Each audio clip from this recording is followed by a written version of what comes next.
All right. Good morning, good afternoon, good evening, depending on where you are joining us from today. My name is Silas Echiahine Apia, and I'll be your moderator for today's session. I want to welcome each and every one of you to today's roundtable, proudly brought to you by the HR Certification Center. Thank you for making time to join us. Today's conversation is one very important topic because organizations have culture that influences their decisions. And sometimes this is what leads the experience in our everyday work. But often it is one of the hardest things that we can either define or shape in the workplace. Today, we have some industry experts on the call, and the goal for them being here is to help us to understand the role of HR and leadership when it comes to building organizational culture. Culture is not just policy. And usually in other organizations, you find out that once there is a document or a policy, everyone believes that that is what is leading or shaping the culture. Today, our speakers are going to let us know whether this is true or not. But before I introduce them, I want to hear where you are joining us from. So you can just put it in the comments section, wherever you are joining us from, whether it is Akosia from Kaswa or Silas from East Legon. You can just type it in the comment section and I will give you a mention. Okay, so today's roundtable is designed to, first of all, open our minds and then give us practical and honest understanding in today's workplace culture. There is no perfect or there is no right answer, but there is only guidelines in order to shape your organization to where it has to go. So I want to ask you one question. Just in one sentence, how would you describe your organization's culture today? How would you describe your organization's culture today? You can put it in the comment section and I will do well to read it. So I can see Adiza from Cape Coast. Adiza, it's nice to have you on the call. There's Mavis joining us from Takrade, Roberta from the Volta. We have Yaya from Tema. I have Gabriel from Adesu. I have Akia from Agboba. We have people coming all the way from Winneba, and I am glad that you are on the call with us today. Without wasting much time, I would like to introduce our resource persons for today. But don't forget the question for today. In one sentence, how would you describe your organization's culture today? It could be anything. You can say positive, challenging, anything in between. No answer is right or wrong. All right. So our first speaker is in the person of Dr. Samuel Stephen Ni Lai Eji. So Dr. Samuel is a distinguished voice in strategic human leadership, capital leadership, and organizational transformation. As a senior HR executive with over 15 years of experience, he has experience over the banking sector, energy, and consulting, and he brings a rich real-world perspective on building high-performance cultures, navigating complex change, and turning human capital into definitive competitive advantage. He's a compelling speaker and somehow translates theory into actionable insight. Drawing from his hands-on experience leading large-scale mergers, he designs and integrates talents, frameworks, architectures, and leadership pipeline. Samuel holds a doctorate in philosophy in leadership and development, a master's in philosophy, that's MPhil, in leadership and development, a master's of education in measurement and evaluation, a master's of business administration in human resource management, a bachelor's of education in mathematics education. Dr. Eji is a professionally trained teacher and a certified senior professional in Human Resource International. Doc, it's nice to have you on the call. Thank you very much, Silas. Doc, with your portfolio, I had to skip some of just because of time. It's good to have you on the call, sir. Thank you very much for your kind words. Nice. So, our second speaker is Mrs. Lodelia Aseidu Opoku. Mrs. Lodelia Aseidu Opoku is a senior human resource officer at the Volta River Authority, that's VRA, with over 10 years of progressive experience in human resource management. Throughout her career, she has distinguished herself as a dedicated professional with a strong commitment to promoting harmonious workplace relations. Now, for the past 5 years, she has played a central role as a member on the Secretariat for Standing Negotiating Committee, where she has contributed significantly to negotiation and collective agreements between management and union. Through this work, she has helped foster mutual trust and cooperation, ensuring that collective agreements serve the best interest on both employees and organization. Her calm appearance and professionalism and open door approach has made her a trusted resource for employees across the organization.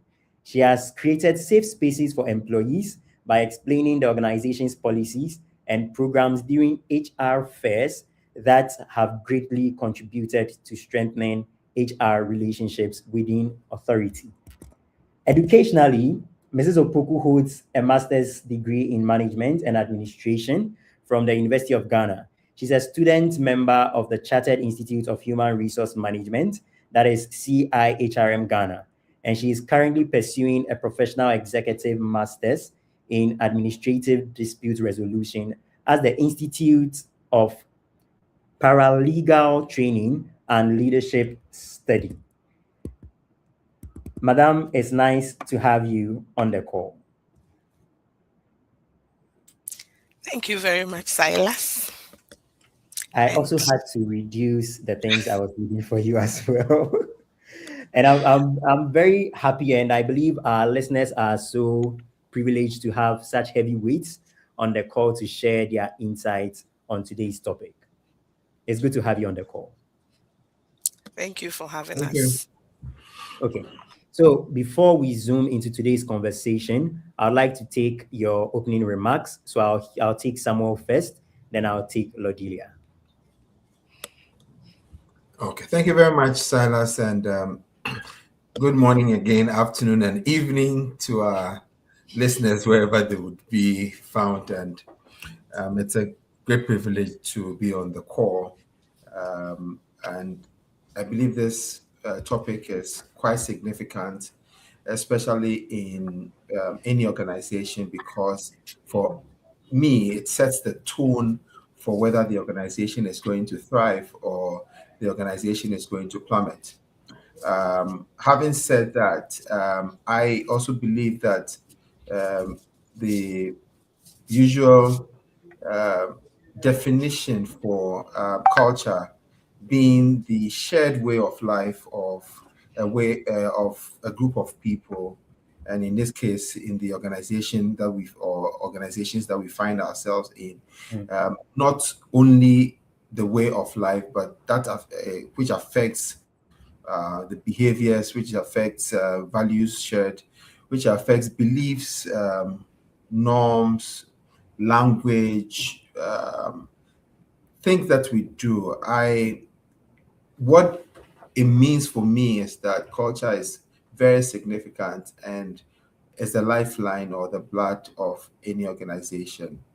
Um, I also see culture as the attitude of the organization or a company, and attitude because it is one thing that, although not tangible, which is intangible, if could declare either success or failure of the organization.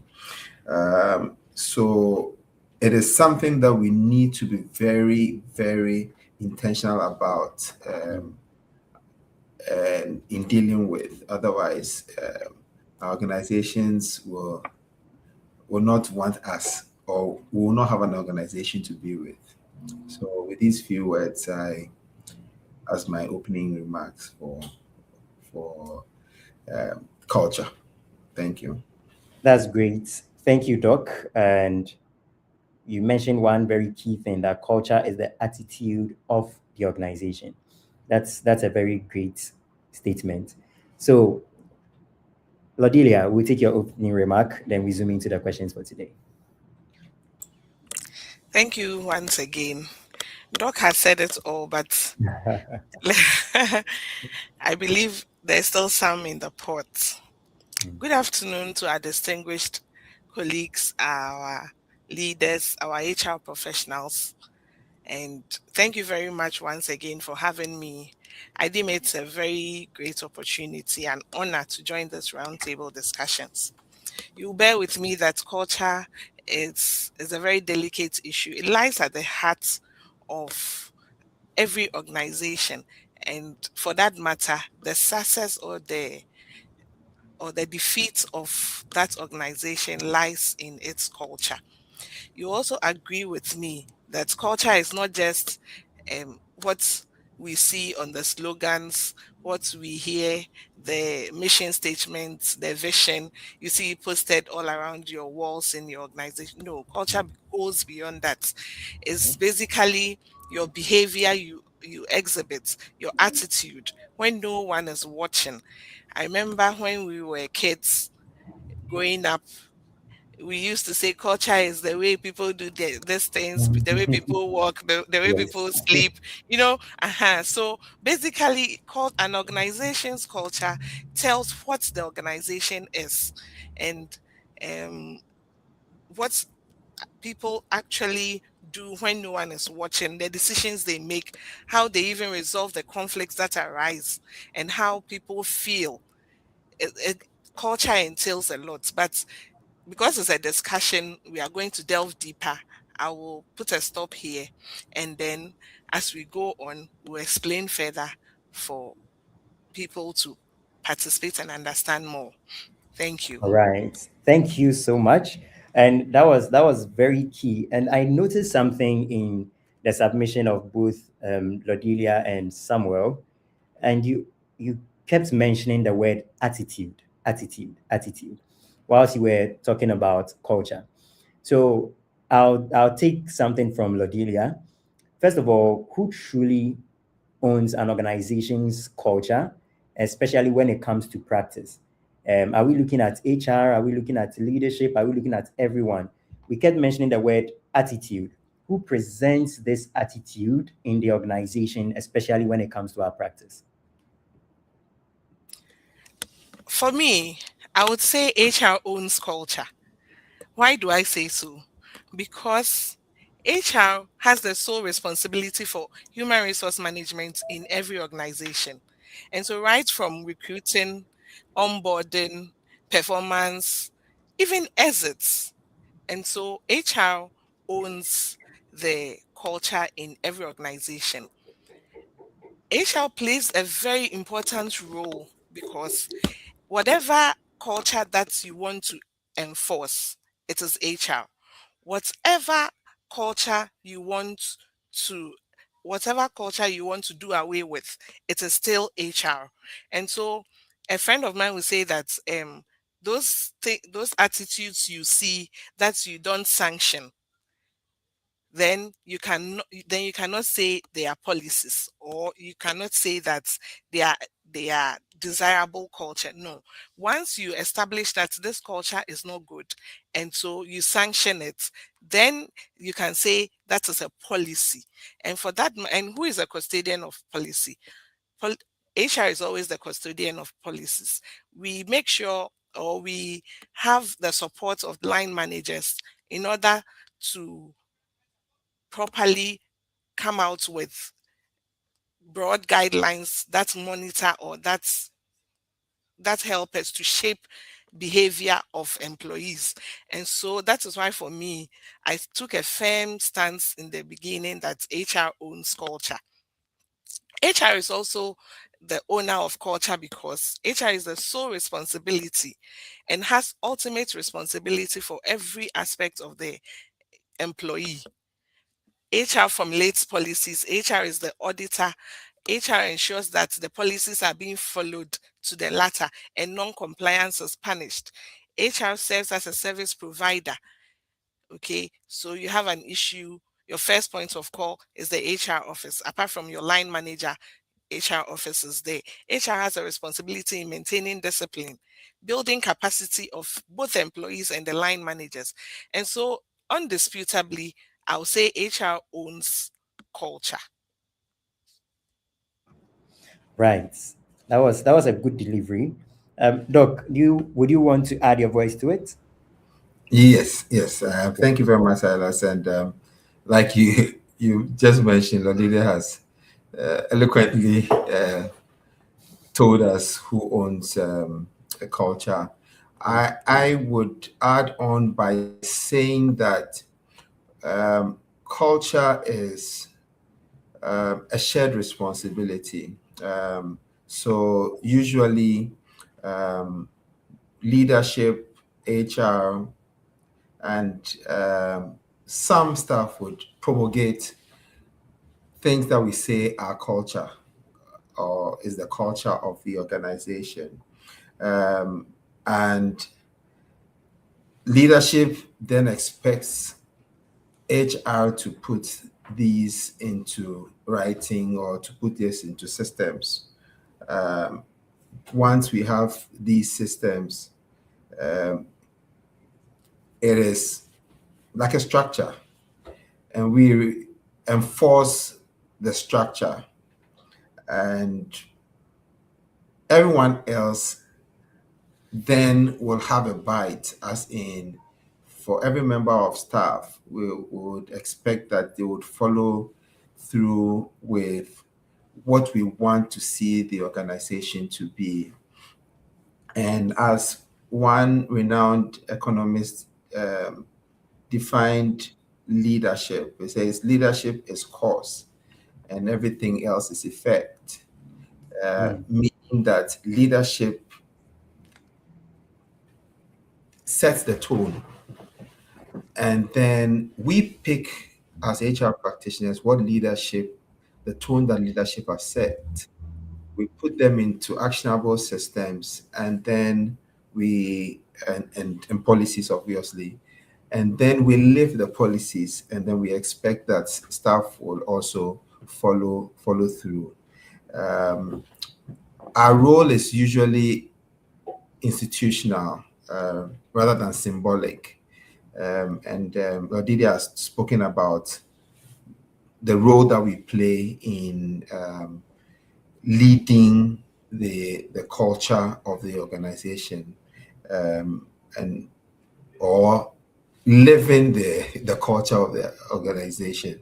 Because if we have a culture, or we have culture in an organization, and we do not live that culture, then that culture is misaligned. mm, In other words, however we decide to live, it becomes a cultural thing that we have set for ourselves. So if we want some desirable culture, then we have to live that desirable culture. Otherwise, we will have an undesirable culture in the organization. So for me, leadership promulgates, or it's a collective uh, ownership of who owns it. Is collective. Sets Leadership sets the tone. HR plays its part, and then everyone else also plays their part to make sure that we have a certain set of systems that we call culture of the organization. Thank you very much. okay. Thank you for that, Samuel.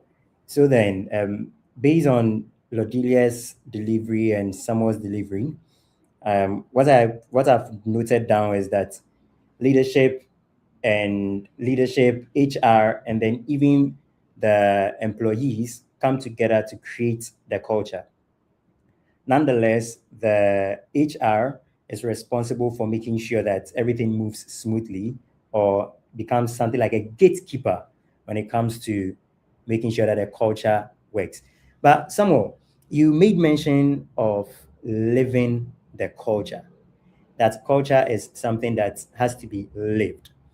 So, first of all, What causes an organization's culture to be different from the culture that leadership says it has to be?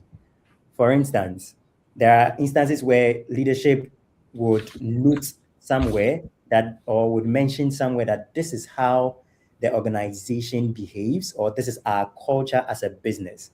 But in practice, you notice that it is not the same. What do you think can cause such a thing?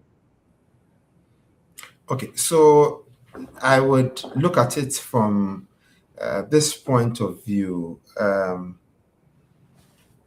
Leadership espouses culture or says that these are the set of things that we do or we want to see.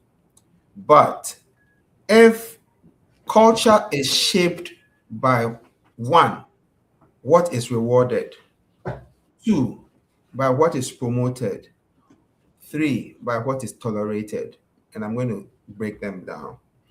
If we say that we want staff to, for us, in organization A, our staff have to be prompt at work. It's a culture that you know that people would come to work on time all the time. And Kojo Mensah comes to work. Let's say we need to come to work at 8 o'clock. Kojo Mensah comes to work at 9. Every other person comes to work at 8 o'clock. And you meet Kojo Mensah and you say hi, and then you don't say anything. What happens is that over time, a few more people will join Kojo Mensah. So then your desirable culture is changing little by little to an undesirable culture.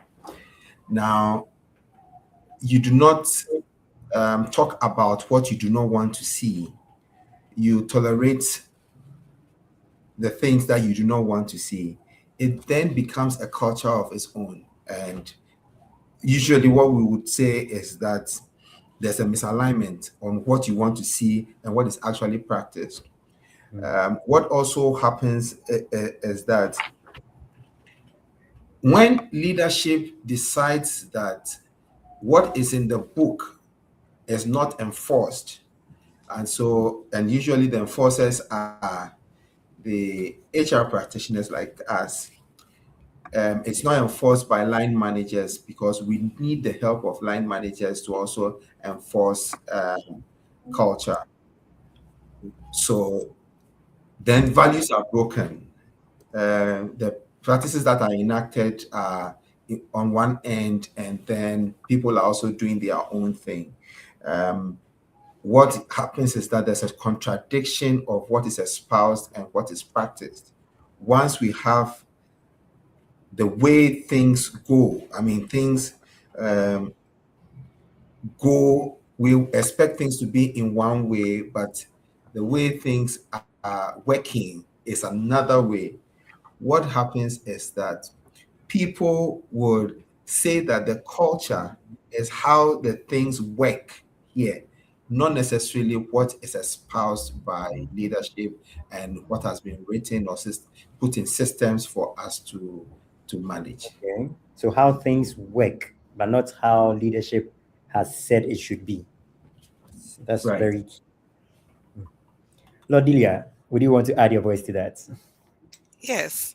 In fact, I was going to talk about my simple definition of law being Okay. that law without appropriate sanctions is just an advice. And so All right. if you have behaviors, yes, if you have behaviors that you don't want to encourage, yet you don't sanction it, then you are in a way encouraging it. You get me? Mm-hmm. Because culture is such that if you don't put culture in place, there will still be an existing culture, but that will not be your desired culture. And Mm. so, as much as you want an expected outcome, you have to put in certain measures to reach that expected outcome. And then I also wanted to add on to what Doc said about leadership. Anytime leadership is not walking the talk, then I'm afraid we are in a circus, because what people see that leadership do is what they follow, not what is in the books. And that's what Doc said. You can have clearly written policies, you can have clearly written processes, practices, tried and tested over time, over years. But the moment it gets to this leader, everything changes. I'll give a typical example. My industry is a power generating industry. And so we hold safety in high esteem in all our operations. And so even me, when I go to the plant, I have to be in an appropriate way. Just imagine that I get to the plant and then because it's me, senior Mm-hmm. HR officer, I'm not given any appropriate way. It's not provided for me. I don't also ask for it. And I Mm-hmm. go in and something happens. Have I walked the talk? Not at all. I haven't. Yeah. And have you enforced that culture of safety? No, Mm. you haven't. And so just like I began saying, anything, any law that you don't sanction is an advice. Mm. That's a very good one. You know, so I have a friend, and it's a rule in the organization not to eat in their offices. So they have a canteen. So after you bring your lunch or whatever, you go to the canteen and then you eat. But the HR or the head of HR always eats in their office. Okay. So at a point, a few of them also started doing that. But there was a situation where one young man was caught and he was penalized. People saw or felt it was unfair, but there's this mentality in our part of the world that you don't necessarily have to do what your leader is doing because they have the authority to do what they are doing. What do you think about that? First, I'll take some more, then I'll come to Ladilia. So uh, there's what we call the cognitive dissonance, right? Mm, When let me give you an example. Let's say a doctor tells you that smoking is bad and yeah. is not good for your health, and Mm. then that same doctor, you get out of the consulting room 2 hours after you see him puffing a few sticks. So then you get confused, right? Yeah. Um, what exactly does it mean? Mm, But what happens in our organizations is very simple. People will do what they see their leaders doing, and so it is important that leaders walk the talk and not only talk. I mm, give you a typical example. I worked in an organization, a mhm, bank. We had a Friday wear, so cloth that we wear on Fridays. The mhm, executives of the organization were not wearing, and there are three top executives, they were not wearing. okay. Every Friday they had something else on. Over time, what we were having in HR was that Friday morning somebody sends a mail and says that, oh, for whatever reason, they will not be able to wear the Friday wear cloth, da, da, da. And it kept coming in and coming in until maybe about half of the organization on Fridays do not wear. Wow. Um, and yet what it also affected, not only you say it is just wearing of cloth or a Friday wear cloth, but it affected other things to the extent that uh, there was some apathy in the system. People were disengaged, whether partially or actively disengaged. We brought in a consultant who checked a few things and says, hey, what you're doing is because the results you are getting is because leadership is not walking the talk. He gets a parcel of Friday wear cloth, hands them over to the three top executives. They Mhm, get them sewn. First Friday they wear it. Second Friday they wear it. Third Friday, every member of staff is wearing it. mm, We didn't even need to send a mail.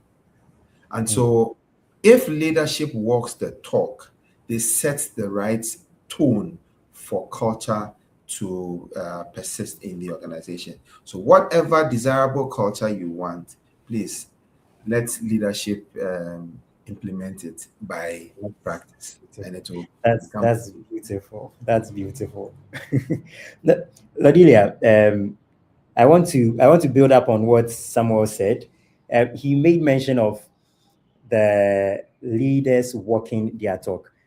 Now, in instances where there is some cultural misalignment, just using the example Samuel made mention of, when leaders, their in terms of their behavior contradicts what the values of the organization is, what are some measures you can use to address these misalignments? It boils back to HR then. Mm, So, one critical measure that HR can undertake is having honest discussions. You can do it in surveys, you can do it in employment and employee engagements, and that will focus group discussions that will create opportunities for employees to air out what they feel about the misaligned culture, the misaligned workplace culture. mhm, Okay. We can also employ the use of having courageous leadership. Leadership coming up to confront themselves, as in their counterpart leaders um who have not gone on the path of the appropriate culture. Okay. That will also send signals to the employees that, wow, if leadership can stand to their own fellow leadership, then whom am I? mm, Yeah. yeah. Mm, Also, another intervention HR can come in with is coaching. What does coaching mean? Coaching basically means giving feedback. And okay. so you've noticed a certain pattern keeps going on, and that is a workplace culture that has been misaligned to what you want, the desired output you were expecting. Mhm, So you go in, discuss, give that feedback, objective feedback to staff. Let them know the consequences of those actions. mm, Also, we can also train and retrain every time. HR, that's why from the onset I said HR owns the culture. At every point in time, you have to put in interventions that will sustain the culture for others to come and meet it and continue. And that way, the organization grows. We can mm. also employ the use of revising our policies from time to time. In recent times, we've heard about work from home, work from home, work from home. It's a topical issue, and Yeah, in this generation, they are so fixated on it because they'll tell you with their AI tools, wherever they find themselves, they will deliver. get the work done. Mm. Yes, they'll get the work. What do you want to do? Don't you want the work done? Is that not your ultimate objective? Yeah. So don't restrict me in a corner and say that I have to be here from 8 to 5 to deliver. But so then HR comes in and puts in systems, puts in practices, puts in policies that will guide the behavior, whether you are staying home to deliver or you are on site and delivering. That's a good one. And especially on the topic of remote working, there are so many organizations that believe, though they will allow some flexibility when it comes to you working remotely, nonetheless, in terms of maybe onboarding or something, there is a certain system or structure where you must still come in person. I want to build on that point. Samuel, at what particular point do you think, especially in the employee's life cycle, at what point do you think culture becomes very, very, very important in terms that it is likely to be broken or there is a need for some form of reinforcing? Thanks, Silas. Hmm, Seriously, at every point in the employee's life cycle, culture can be broken. interesting. And I was just looking at the example that Lodilia gave about the remote work or flexible work. Hmm, And this is just a joke, but okay. I'm told that one day the boss came to work and the cleaner was not in. And because the cleaner, James, where are you? He says, I'm working from home. Um, Yeah, it's not every worker that can work from home. Yeah, and I work in an organization. One of my engineering managers called me one day and says, "And then they made you from fear." We say,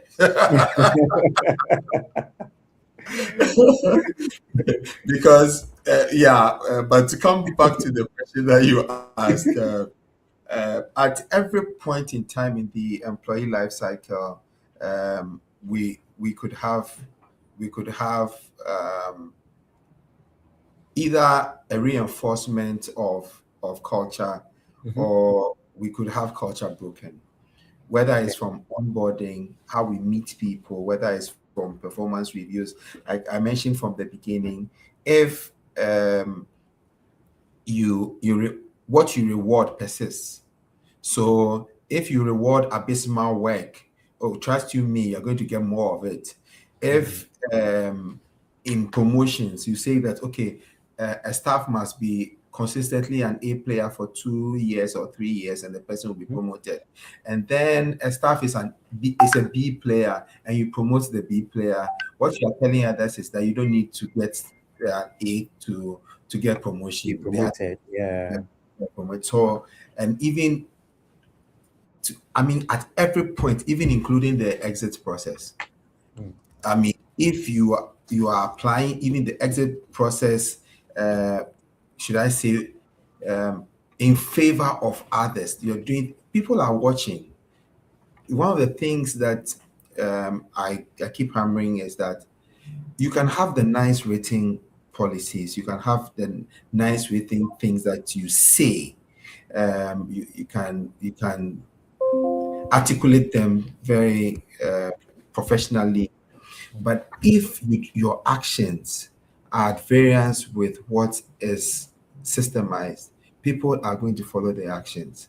So Yeah. at every point in the employee life cycle, you could either have a strong reinforcement of culture, or you can have culture strongly broken. Wow. Thank you. That makes building a culture seem very, very difficult. Wouldn't you agree with me, Lodilia? Because if at every Yes, point you it have is you have to difficult, be, yes. Hmm. and maintaining culture is equally difficult. Mhm. That's why Hmm. you should, as every organization should have a strong Mhm. HR to, right from the onset of recruitment, instill the expected behaviors, Yeah. and then through the life cycle of the employee, continuous reinforcement. And then when it gets to the exits, that's also critical, just like the onboarding or even the recruitment phase. Because some people will go home on retirement having certain behaviors, having certain mindsets that Mhm. were shaped right from the time of being in service. Similarly, if it is positive, it goes to the credit of the organization. If it is negative, you and I know it Yes. goes against the organization. So That's true. building culture is very difficult, but it's very important. Mm. Silas, let me add this short one as an example. So, for Okay. example, in my secondary school days, you wake up, the first thing you do is you dress your bed. Um, Now, by the time you exit secondary school and you go into the university and then your world of work, if you have imbibed that kind of a culture, it goes with you. Mm. You wake up and like a few of us will do, you push everything to one side. When you come, you sleep. It goes on and on with you in life. I mean, Mm. so basically, what like to add to what Lydia was saying, whether it's the in fact, the exit process is also very important, because the exit is the entry in another, should I say, in another sphere of life. Mm. So very Mm. important. Thank you. Some of the SHS example is very, very relatable, and it gave me a lot of memories because there were a lot of people who were chased because they were not laying their beds, and we are hoping they are laying it now. But all the same, when it comes to resisting culture, Someone just put in the comment section that management makes culture difficult for HR, especially when HR believes this is how the organization is supposed to be. But there are few leaders who have different and contradicting views, and that is what is influencing or affecting the whole organization. At the beginning, Samuel, you made mention that leadership sets the tone. Lodilia, you also made mention that HR also guides or becomes the gatekeeper of the culture in the organization. But in a case where even leadership is not having a well-defined culture for the organization, and this also sometimes leads to some form of toxicity and where there's some form of mayhem here and there.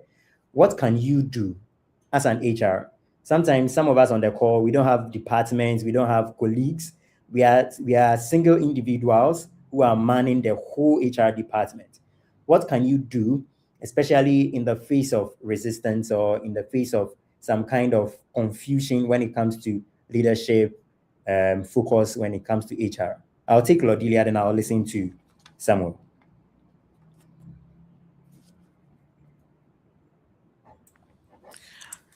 Okay, so HR can begin with employee engagement service.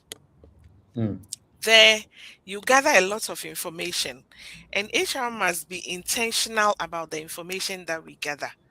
We should focus clearly on what the expectations of employees are, and find ways of meeting those expectations. We should also be consistent and clear with every communication that goes out. If it's wrong, it's wrong. If it is appropriate, it's appropriate. If it is not appropriate, it's not appropriate. It's not encouraged. It is sanctioned. That way, people will see it and follow suit. Also, in our performance standards, we should look at how people achieve those performance measures and not what they achieve at the end of the day. Because if you need teamwork, if your culture is driving on teamwork and the person or the employee decides that for me, I want to work alone, I'll work in a silo, but I will still deliver. Is that what your culture is saying? Your culture is built on teamwork. And so HR comes in to ensure that how you achieve your performance targets is important, much more important than even what you achieve at the end of the day. So the That's how what is I as important as the what you deliver. Yeah. That's good. So Samuel, how, apart from what Lodilia mentioned, especially in terms of engagement surveys or employee surveys, how do you measure or assess organizational culture? Okay, so let me add a little to what Lodilia mentioned, and then we talk about the how we can assess the culture. Lodilia made mention of consistency, and I believe it's very important. That's why I'm rehashing it. And point is this: that the behaviors that you do not, you reinforce behaviors, right? So if there's a behavior that comes up and you don't say anything about, it's assumed that it's acceptable. But if it is not the right behavior that you want, again, if it's not the right attitude that you want, to talk about it. And we would all know as HR practitioners that in our performance management, what are the things that we look out for? It should not only be the meeting of the targets, but then the behaviors that are bring up the meeting of the targets. And so if you are only measuring meeting targets, you are just doing one leg of performance management. You should also measure behaviors.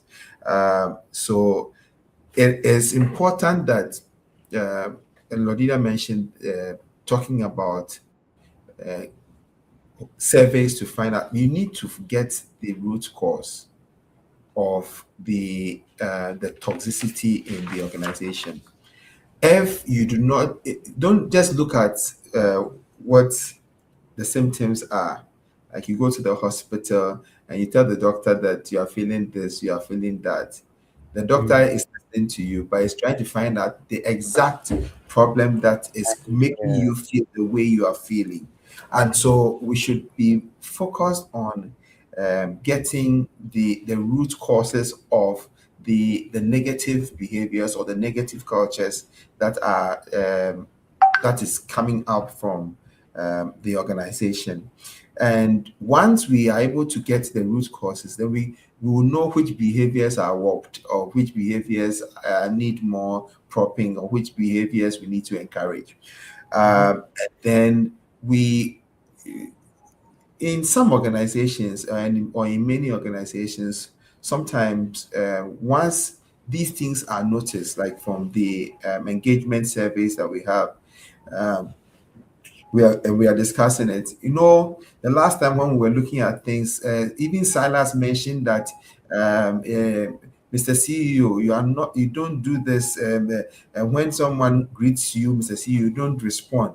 And was rehashed by Lodelia. In all what you are doing is that you are not protecting. There's no psychological safety. So if we tell you Yeah. openly in a discussion where we believe should be a protected place, you bring it out, and next time you are doing the survey like that, nobody will talk. And so all I'm trying to say is that please let's focus on finding out the root causes. Let's look at the behaviors that we need to encourage and the behaviors that we need to discourage. Let's protect the let's have the psychological safety for staff to be able to be open about. And see, once we do these things, we'll get the issues that are becoming cancerous to the organization, and then we'll be able to redesign the solutions or interventions that would bring the culture back to what we would want to do. But definitely, we need to build the leadership capabilities to be able to function well. And once we do that, once leadership falls in place with culture, it will drive down, will cascade to every member of staff. Thank you. Thank Yeah, you. That's touching good. on Yeah. yes, touching on the psychological aspects. You have an That experience. reminded me of something. No, not necessarily an experience, but there's also Okay. the need for us to look at the employee well-being. And that cuts across psychological, emotional, and other areas of the employee. And so Mm, we need to create safe spaces for our employees such mm, that they they can come out. They can come out freely and express themselves, because in those expressions, that is when you get the real import of the issues. Okay. And just mm, like Sammy said, if I'm not safe, if at the end of the day I say what I have to say and I'm victimized, I'm the next time everybody will be pointing fingers at me, my documents will end up in front of the CEO and all that. mm. Then next time I won't talk. So HR, what will you do then? So we need to create safe spaces. The employee well-being program should encompass all this. Even sometimes some giving or making recreational facilities available for staff to get away from the straight jacket office work, okay, so that they can relax. Even there, HR can still pick up some of the culture that we intend to either discourage or approve. Thank you. That's beautiful. Now, Yeah, and Silas, yeah, sorry to cut you. Um, oh, you can um, go ahead. sure, thank you very much. Sorry to just cutting like that. So you see, culture usually is best understood as a pattern. So let's say what you do today, you do tomorrow, you do the next day, you are reinforcing culture, right? And it is not just, oh, the thing happened today and he had a good, he said this and did that today, and that's it. So it's important that when measuring the culture, you look at things over time. So for example, what are your turnover and absenteeism patterns? In some organizations, in one of the organizations I worked in, I realized that usually I get excuse duties just before a holiday, a public holiday, or just after a public holiday. People want to extend their holidays, and so a day before the holiday, we saw You just come. the person is ill and is very physically ill. These are patterns that you should be observing. The exit trends. What happens when you have your exit interviews and things like that? What are the exit trends? All I'm saying is that follow trends, follow patterns, follow the way things will happen over time, and you'll be able to measure what culture is being reinforced or what culture is being broken. You will be able to see that. So follow trends, follow patterns, and obviously, I mean, Rodelia mentioned the focus group discussions, the analyzing them, but it's usually the academics will say a mixed method. You don't just use one, you just use a number of them. Okay. Even So, patterns in disciplinary cases, even mm, patterns there, that will tell you what's culture it's in your organization. so which means it's very important to follow patterns. Okay.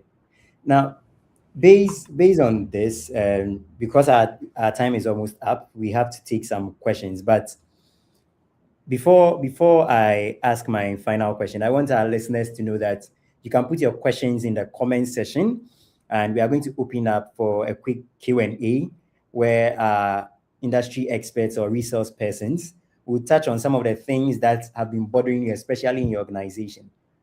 Now, one of the importance of having webinars like this is because some of us are alone in our department, and some of us are not privileged enough to be part of an organization or a body of HRs that will be able to answer some of our questions.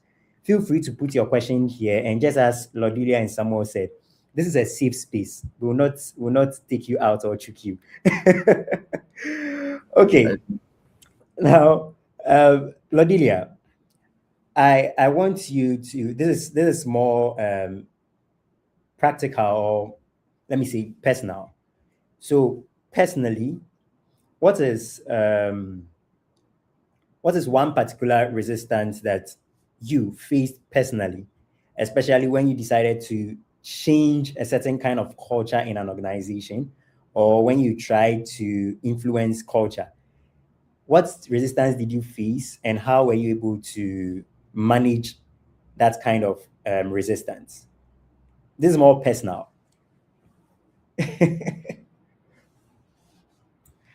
Okay, so in my line of work, as part of my duties, we have sensitization of our policies.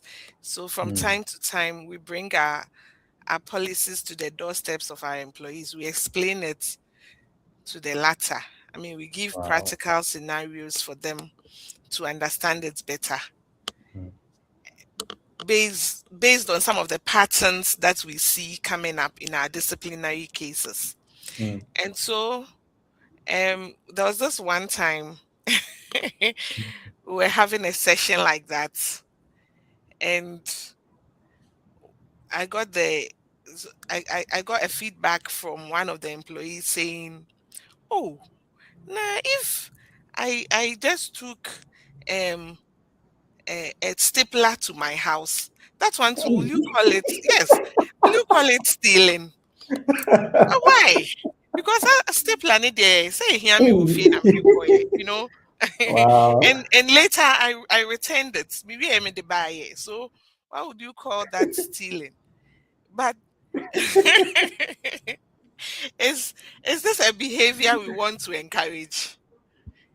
That you can Yeah. take the organization's items home for your personal use without proper authorization. Then it is similar to somebody who also moved the organization's vehicle on an Mm. errand without And bring it back. authorization and bring it back. You know, Yes. so as for the behaviors in HR, we see a lot, Mm. but it's then incumbent upon us to keep reinforcing the Mm. appropriate behaviors that we want to see. Because just like I said in my earlier comments, the absence of a defined or a desirable culture doesn't mean culture doesn't exist. Oh, ebi wɔ hɔ. Mm. Ebi wɔ Yeah. hɔ. It's there. It's there, pa. And what is there may not be what you want. Okay, so you Mhm. notice that you are having high turnovers within a particular season. A lot of people are separating from the company. You conduct exit interviews and nobody is telling you anything. But Yeah. but you deep down, you know that you get to know that, oh, it was actually because um staff were under were under this mindset that, oh, we should have been treated this way and not this way. Mhm. All right. Yeah. So Mm. as for the example, a lot, but time will not permit us. Mm. Our goal for today, just as you spelled out from the beginning, is to let all of us involved and even those who are yet to join at a later time who listen to the audio understand that culture is very critical. Yeah. It's something you can't do away with. Hello, Lodilia, can you hear me? Nation. Yes, I can. Okay. Yes, I can hear you now. So, in fact, I was just ending my statement that All culture right. is very critical. Mhm. Yeah. That's very. I mean your example. I was just thinking to myself, with your example, there will be some people who will take company money, invest it, and bring the rest. Oh, of course. Of I course. know, At the right? end of the day, he has returned it. You see, but we want to bring out the fact that stealing or taking something without permission, Mm, it's an offense. It's true. a behavior we don't encourage. If it's wrong, it's wrong. Yeah. Yes, if it's Yeah. wrong. That's beautiful. So, Samuel. So I would want you, based on your experience as well, because of time, I would want you to give us, if you had opportunity, just one practical piece of advice that you'd give to an HR professional or practitioner who is really trying to build culture intentionally. I know there are a few of us on the call who are doing our best, trying to build culture on our own. Possibly we are not having the support of leadership, but we believe this is the way we have to go. What is one practical advice you would give, and how would you do it if you were in their shoes? Okay, thank you very much. I am happy you mentioned the word intentionally, Mm, uh, because we need to be intentional about building culture. And what we have said over almost 1 hour now is that if you are if you go the other way, right, you think you're not intentional about this, it means you're intentional about the other. And so for someone who wants to build culture, first you need to be intentional and you need to know what you want to build. And culture becomes real, or culture becomes practiced or lived, or becomes a norm, becomes what we want to see, desirable, only when mhm, leadership, systems, so leadership by their action, systems, forming systems, HR, writing, putting what is said into actionable writings. And when these things are lived on a daily basis or are lived over a period of time. So I'm going to go back and say this, that if you want to set up culture, you must be, one, be intentional about it. Two, leadership action and systems must align. And then you, like I said from the beginning, we must live it. I'm going to give a little example. For example, you see what I'm wearing. I work in an energy company, right? Usually, engineers don't dress like this, especially when they are on the field or on the plant. But we wanted to change the way head office staff dress, because once we are in head office, we have to dress professionally, right? Uh, and again, I work in the public service. So we also want to promote the wearing of Ghanaian Ghana stuff, but we also want to have a nice balance. Initially was quite tough because you are not getting sometimes even the leadership buy-in and all that. What I did was to identify one person in leadership who I could relate to or who shared that opinion. And we talked to the leadership. Once we got that one person in leadership who then became the influencer, and then this person had a number of departments under him. What he said was that the department under me, we should be doing this. And we were all doing it. He was doing it. We were all doing it.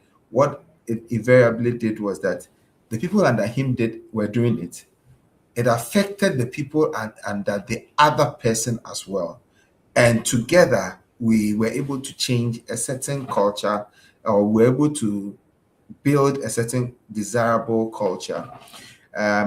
What am I trying to say? You need leadership buy-in when you want to build culture. And sometimes it is painstakingly slow, but please don't stop. Live it yourself. Be an example for people. What you want people to do, be an example. I always tell people that HR people, usually, if you gave us the opportunity to do things, we would have done things. I hope you understand what I mean. Yes. But we are respected by our profession and the ethics of our profession. And so we live according to a certain way.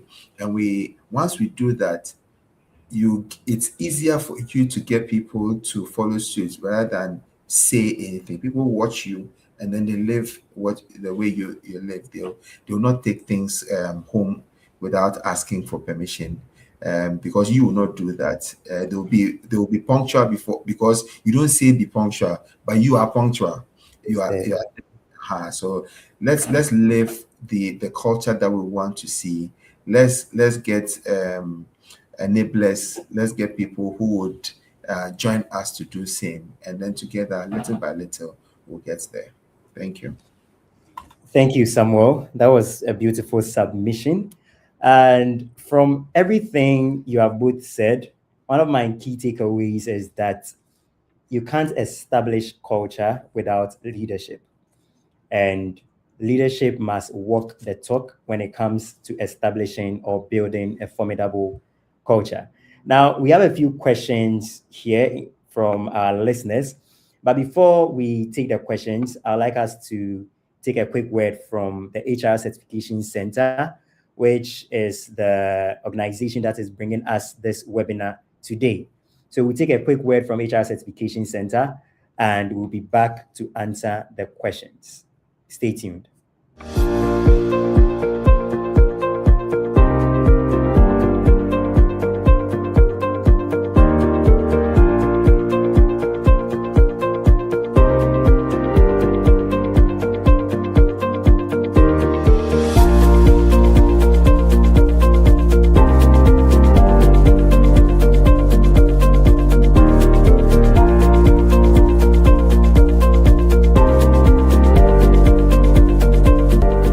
HR Certification Center commits to a higher standard.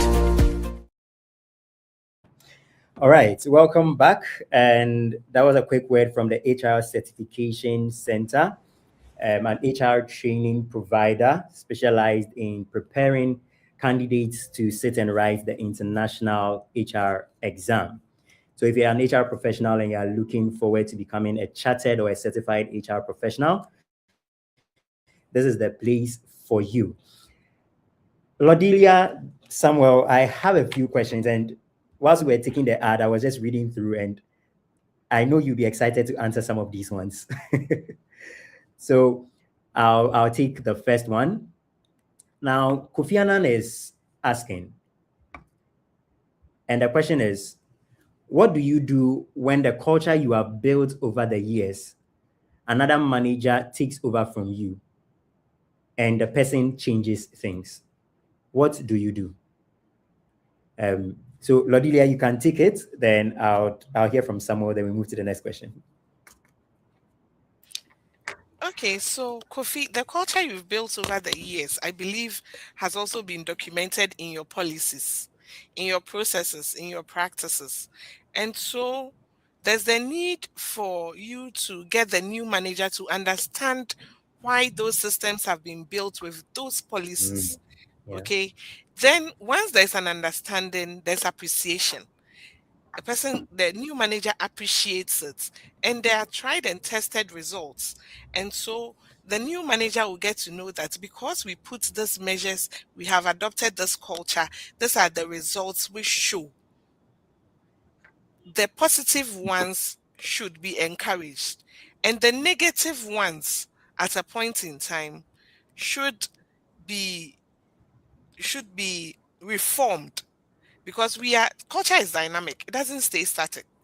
And so from time to time, what you deem appropriate now in this context may not be appropriate in 10 years from now in that same context. And so there's a need to continuously look at your policies, look at your practices, look at your systems, review them to meet existing standards. Remember that you don't also work in a silo. You don't work in a Yeah. shell. There are Yeah. other organizations around you. So get to know what is also going on in the other organization, the trends. Okay. And then get the new manager to appreciate some of these things for which we put in those metrics, for which we put in those processes. And I believe you'll be fine. Changing things is not bad. Okay. It's when somebody will say there's nothing wrong with it, why are you changing it? There's Yeah. nothing wrong with it, why are you changing it? But then you could improve on it. Okay, you could improve on it. There's always room for improvement until a time that the system is working fine. Then yes, the culture is really in place. Okay. Thank you for that, Lodelia. After I read a question, I was asking myself, why would the manager want to change the culture in the first place? And that was the question I was having on my mind. But Samuel, I would like you to touch on it if you have anything to say. Then I move to the next question. Yeah, I would say that, and Lilia said it, that Yeah. culture is dynamic. So change is the only constant that we have on this earth, right?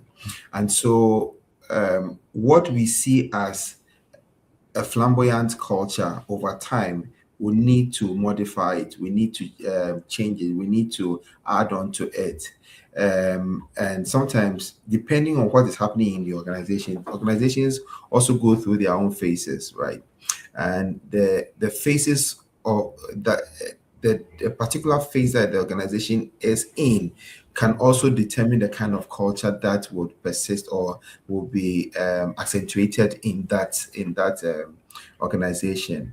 Having said that, sometimes we get fixated on things that we brought on board. Sometimes we have to understand the fact that we are not the only body of knowledge and expertise.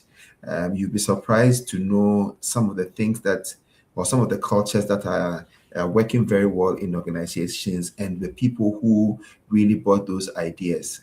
Ideas can be brought from anyone, whether the person, excuse me, whether the person is the president of the organization or the cleaner in the organization or the HR person in the organization. The fact that you are the one who is a custodian of the culture does not necessarily mean that you have the best of ideas. And let's open and then challenge the status quo and always seek to become better than we are. So with these few words, for all of us, let's open up. Um, don't let us. We should not fear change because change helps us become better. Mm. Okay. I believe, Kofi, your question has been answered. And just as Lodilia and Samuel rightly said, you don't have to fear change, and you should be able to hold the hand of the next manager and take them through the need and the reason for the culture that was established. Now, there's a next question, and I purposely don't want to project it because of I don't know who is on the call. So, but the person is asking, how do you deal with your boss that keeps overriding your orders to employees? And how do you handle such events? So at this point, I can't tell if the boss is on the call or not. So I wouldn't project with their name on it. But Samuel, you would want to take this. How do you deal with a boss who overrides your Your orders authority? or your decisions, yes, in front of Yes, employees. yes. So practically for me, and I've had such an experience before. I remember um, I had a boss some time ago who um, had a departmental meeting, and I was the subject of the meeting. And Wow. he stood at the door. I'm talking HR here. I'm not talking another department, HR. He stood at the door, and for the 30 minutes that we had a meeting, um, it was Sam who was projected in the meeting to the extent that, and I was, should I say, I think it's, then I was the second in command of the department, and the guy finished me well. I sat quietly as though I didn't know who he was talking to or who he was talking about, and I was very serious in the meeting, gave my suggestions, everything, and to the extent that in fact some of my teammates were wondering whether I was dumb. I didn't know that he was talking about me and was doing that. I was Mm, just professional about it. But point is, when the meeting was done, I I knew myself, right? I knew that if I didn't document some of these things well and I went for a meeting, I was going to be more emotional than professional. So I documented the things I wanted to talk about mm, and I went into the meeting and then followed the script. I didn't deviate from the script.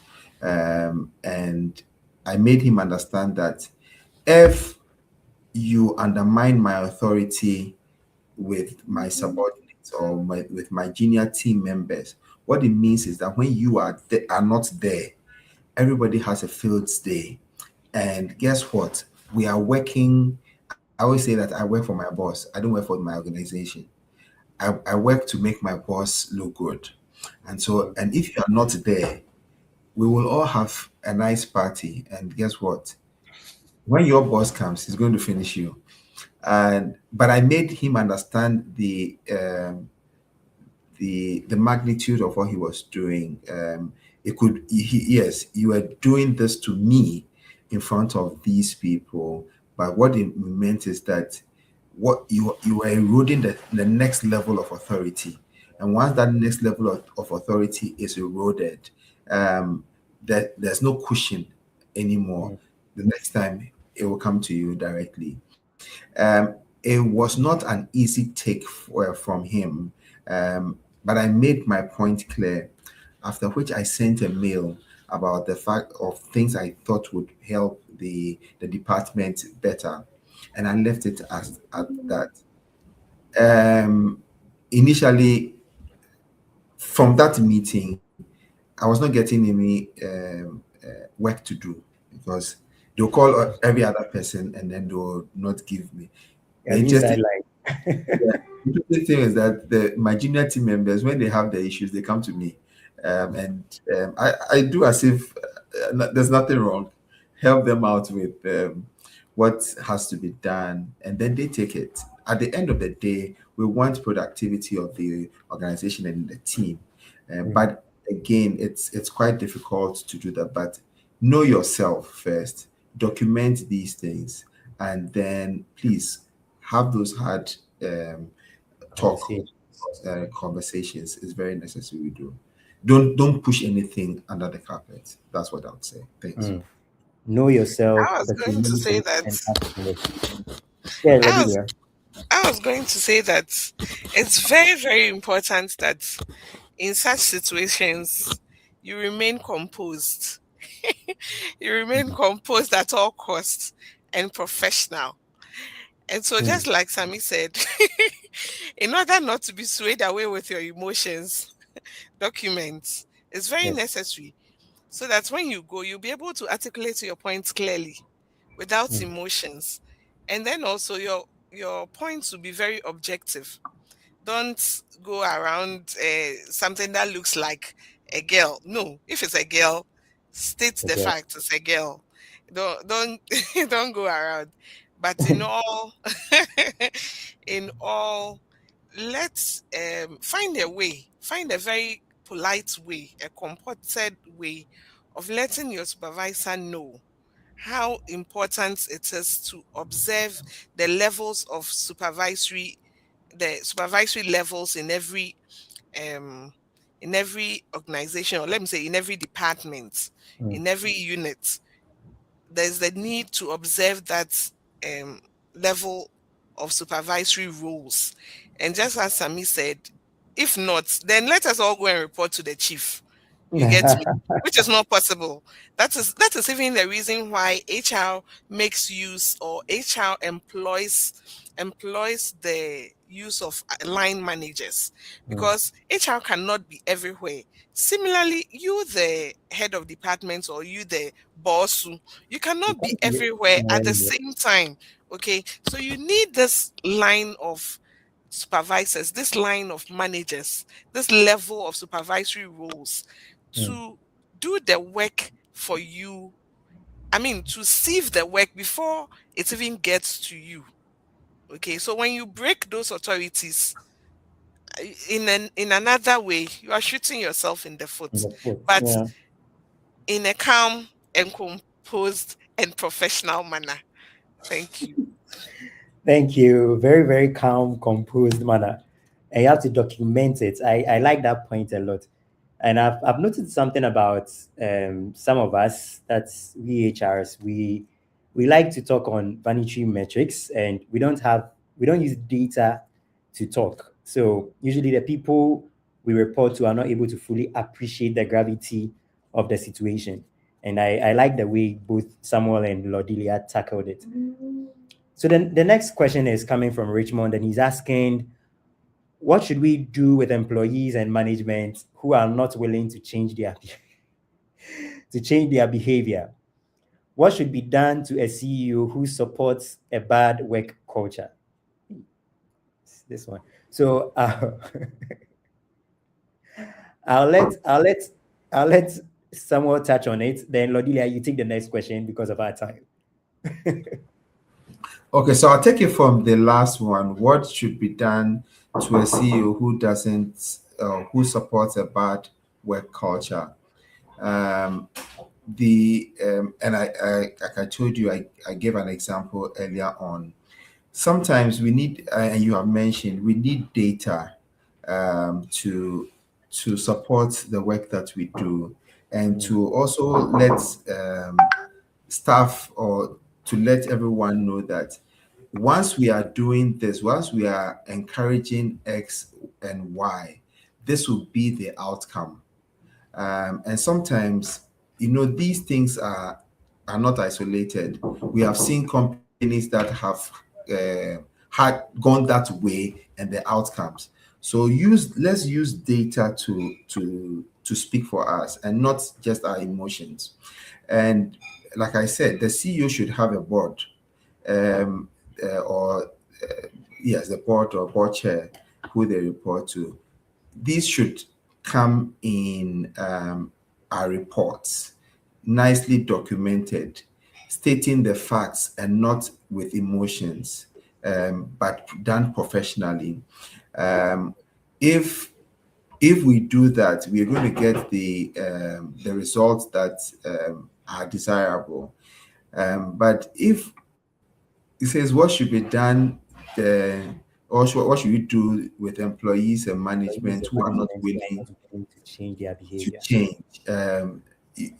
Change is a difficult thing. I mean, although we would say it nicely, and then would follow, like, the change curve and all that. Even appreciating the fact that we need to change in itself is a difficult thing. But we need to be dynamic at getting people to appreciate the status quo, and then paint a nice dynamic outcome that we would want to see, and then let us see what the processes would be for us to get to that outcome that we think is desired, and then get the buy-in of, again, leadership. And leadership is would compose of even heads of departments, line managers, and it must stem from the board. And for once we get those, sometimes it takes time, yes, and but then let's not relent in doing that. We will definitely get results, if not now, um, but if not now, later. But we'll definitely get the results. Thank you. Mm. All right. I believe from Samuel's submission, some way, somehow, you've answered this question as well, where Clara is asking, how can we enable people leaders to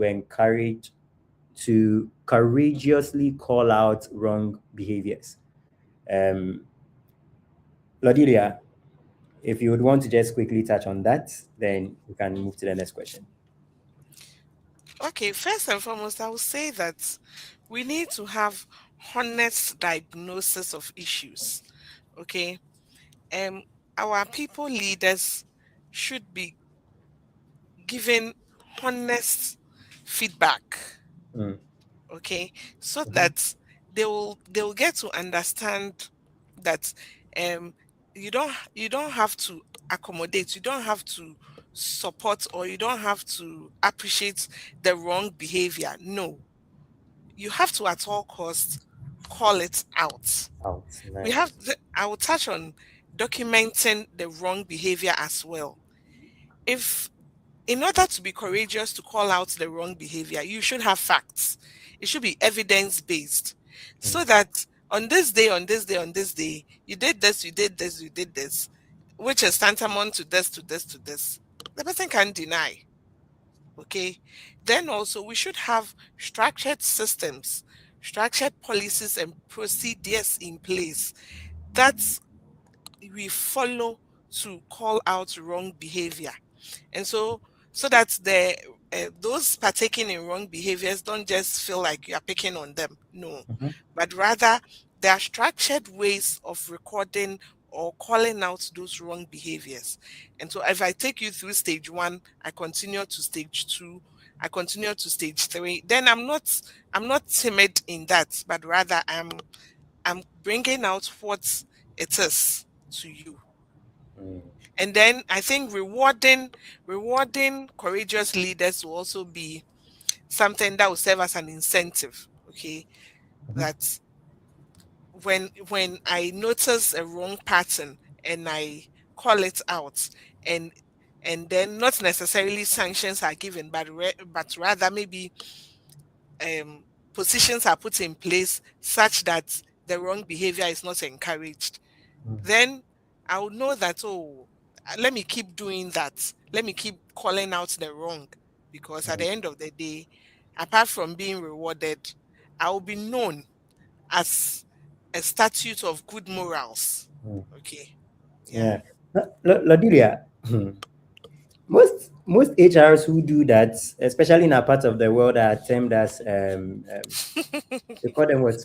policy police, or there's a funny name like that. I But know, I know. My former director used to say that. I mean, one of our directors used to say that HR job is a very difficult job, mm, and so if you don't have the heart, she said mm, HR is a calling. I mean, we can discuss that later, but she said it's a calling, and so if you don't have the heart to accommodate some of the issues or some of the things that people say about being a firm HR person, then mm. don't venture into the profession at That's all. true. Yes. Yeah. But whatever it is, we need, when the systems are in place, Mhm, HR just follows. Okay. The mhm, systems are built such that it is not suited to just one person. It's not suited to Akosia. It's not suited to Kwame. No, it's a robust system mm, that accommodates or that takes out wrong and aligns proper mm. with the strategy of the organization. And that way, I mean, you will not be called other names that I don't want to mention on the call. But That's yeah, good. Okay, so because of time, we take the last two questions, and the rest of the questions we'll do well to run it by our facilitators or resource persons, and we'll put them in the comment sessions to the people who ask them accordingly. But Samuel, here's an interesting one, and I believe we touched on it, but Edith is asking, how do you handle a hardworking employee who is always late to work and expect her supervisor to pardon her because she always meets her targets even though she comes to work late? And it's very, very practical. After all, she meets her target. But how do you handle an employee like that? Because at the end of the day, it breaks the culture of the organization.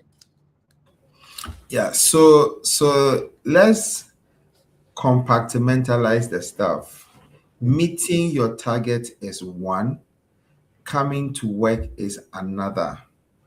And so we are not doing remote work, or we are not doing flexible work, and you are expected to be in the office at a particular time, please, you're expected to be in the office.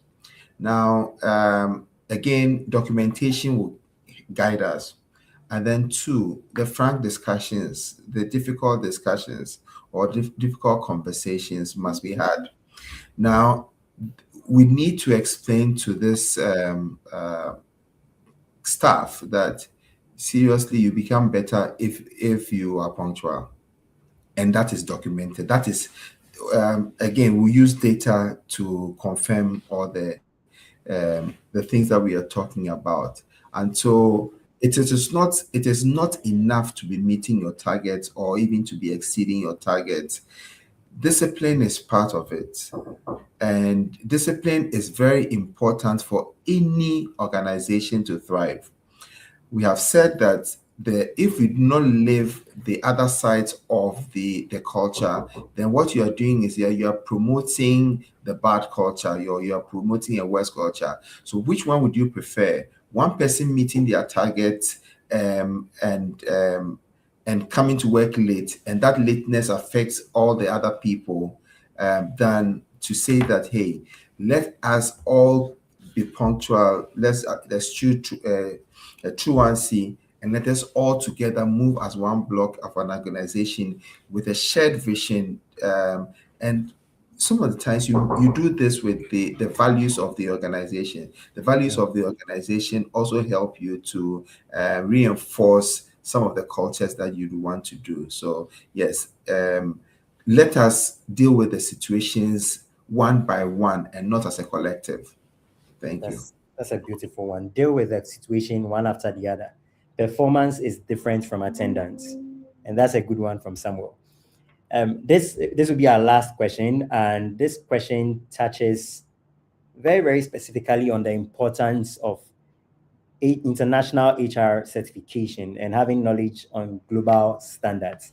Now, Anita is asking, how do you build the right culture as an HR who works in a highly centralized global organization with different cultures?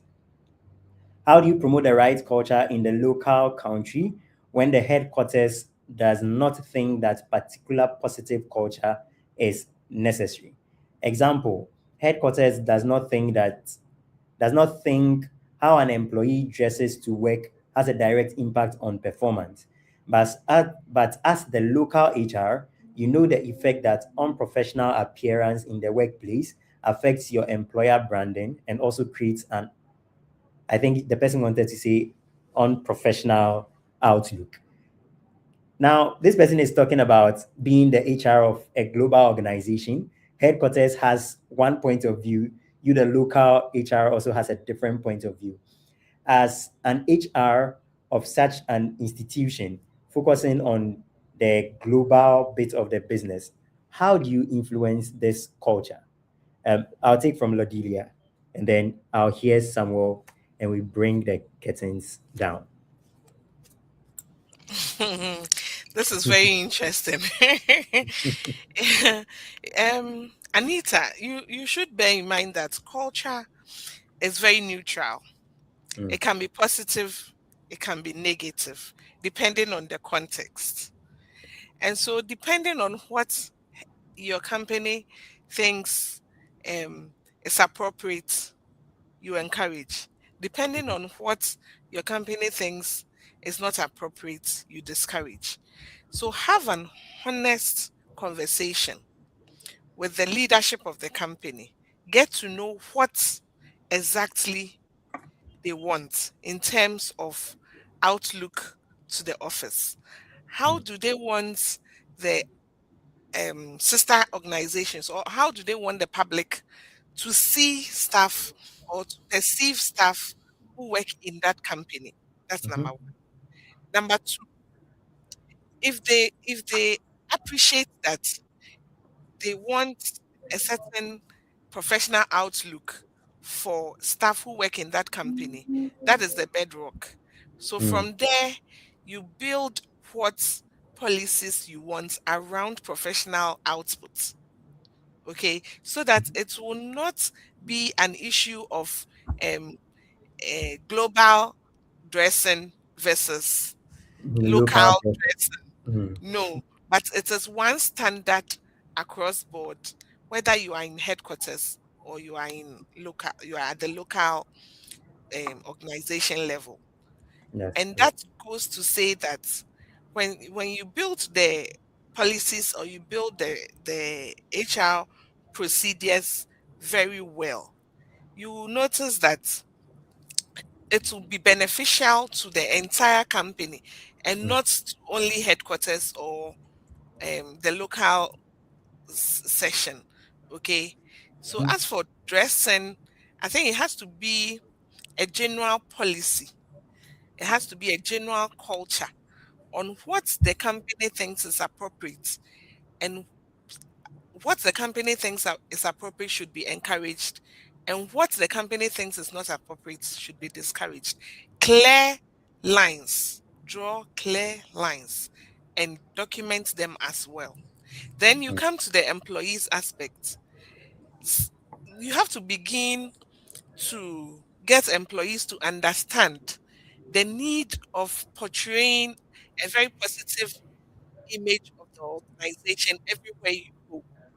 And in as much as we say that our part of the work, dressing matters so much, you will bear with me also that how the person appears sends a signal to the receiver as yeah. as to even what kind of conversations to have. Hello, You Lodilia, can you use, hear me? yes, I can hear you. Can you hear Oh, me? yes, loud and clear. I was breaking along. Sorry. Yes. Sense your appearance sends signals even before you speak.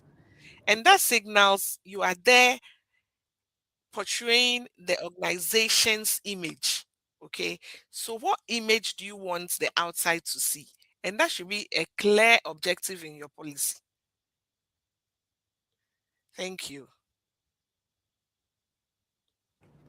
All right. Thank you, Lodilia. Samuel, so apart from the clear distinctions, having clear lines, especially when the headquarters is saying one thing and you, the local, is saying another thing, what are some of the things you believe can be put in place to manage such a situation?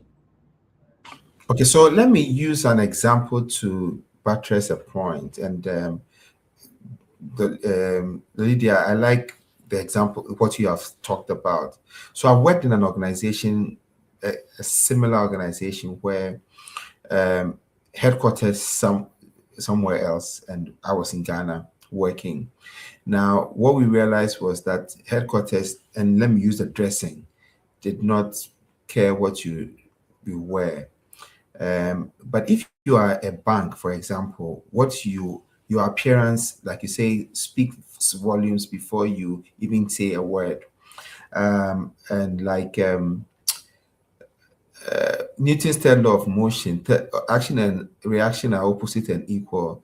What you realize also is that people look at your outlook before, especially if you're working in a place like a bank, your outlook, I mean, means a lot to people because they are entrusting their monies to you. And the local culture, I mean, here, for example, the local national culture, um, bankers, they wear suits and ties, right? So if you Yeah. see a bank that the guys don't wear suit and tie, I wish Am I sure at the that right place?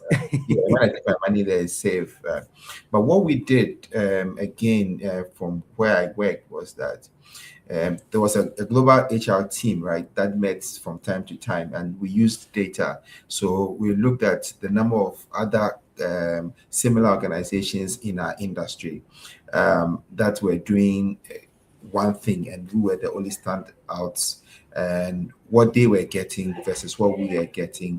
And Mm, then we also told them what our culture is. I mean, as in the local culture of the nation, and what happens in that culture, and why we should dress in a particular way, or why we should portray ourselves to customers in a particular way.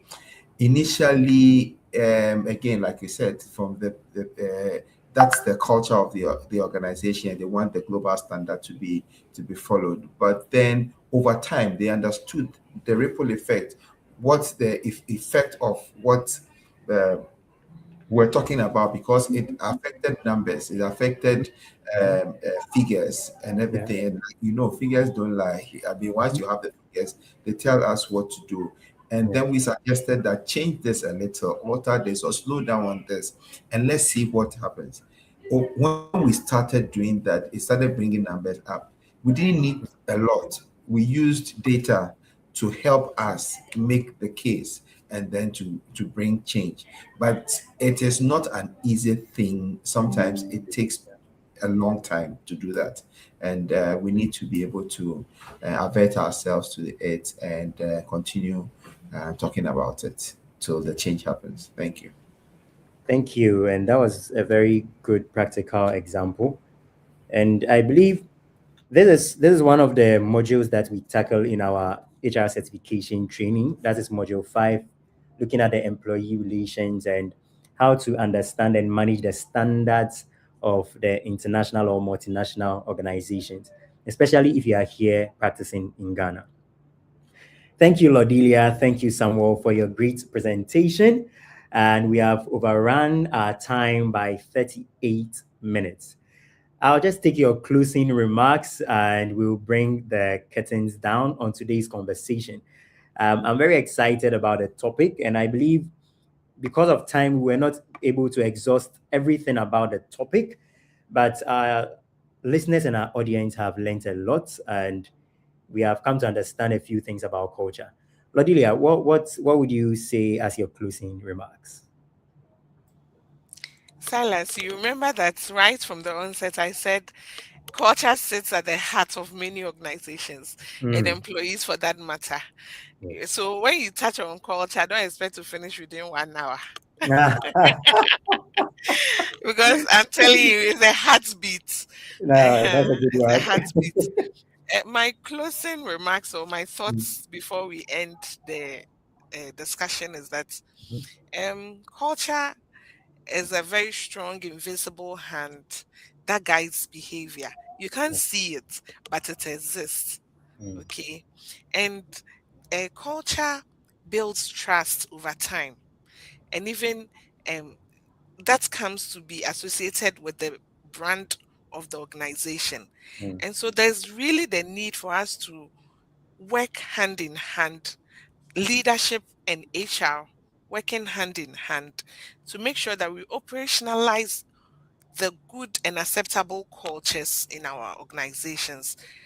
And then we put in structures so that employees will live in those acceptable behaviors. mm, Because when all this um both our both HR when HR comes together with leadership, and then leadership meets um employees meets their performance, that's when we have a resilient, we have a strong, we have a future ready workforce, and we have a culture that binds the organization together. mm, Those would be my final words. And then let's all remember that um, laws, in the absence of sanctions, are just mm. advice. Just advice. That's a very, very good one. Yes. And And so yes. Mhm. there's a need for us to sanction the inappropriate behavior, Mm, and then recommend or applaud or reinforce the positive behavior. okay. Culture is so powerful that in the absence of a well-defined culture, we know there still exists a culture that you don't want to talk about. So there's Mm. a need to rather structure and have a well-defined one that works better for every organization. That will be my final words. Thank you so much, Lordelia. In the absence of the right sanction, we are just left with advice. And most of us are running organizations with advice. So I believe after today's session, we are going to be more intentional and then create the culture where there is an appropriate sanction. Samuel, let me hear your last remarks. Yes. So thank you very much, Silas. So rapid growth, mergers, leadership takeovers or changes, and trend subcultures affects culture. Culture is the heartbeat of any organization. We need to be intentional about it. We need to build what we want to see. Although culture is intangible, it is that thing that makes or unmakes an organization. And like I said, culture is the attitude of the company. Mhm. What company do you want to build? The attitude will determine it. Thank you. Whatever culture you want to build, the attitude will determine it. And my key takeaway is that even in the absence of an intentional culture, there still exists a culture. And if you want to really, really build the right culture, you must first reward, you must either tolerate, or you have to promote the culture that you want to be established in your organization. So, as we wrap up, I want to say a big thank you to each and everyone who has stayed on the call with us. And you were here to listen to the insight, to the experiences from our resource persons. And I believe you've not been disappointed today. Conversations like this are what make organizations, especially when it comes to HR department, it gives us the ability and opportunity to understand some concepts and not just take what we have heard hook, line, and sinker. So today we have come to understand that clear culture is shaped each and every day consistently. You must be intentional about creating your culture, and it must be influenced by leadership decisions, HR practices, and the behaviors that we reward or tolerate. So today we are drawing the curtains down, and I want to leave you with some form of reflection. And I want you to challenge yourself today, especially if you are in a business or organization that you know and find yourself to be in a toxic or an unhealthy culture. Make it a point to make the difference. Take everything that our resource persons have said today from what Lodelia mentioned, from what Samuel has reiterated, being intentional, being positive, being proactive. Let's be very, very, very mindful of the culture around us, and let's make it affect our productivity. Thank you once again for joining us. And until next time, this has been the HR Roundtable, proudly brought to you by the HR Certification Center. Do enjoy your evening.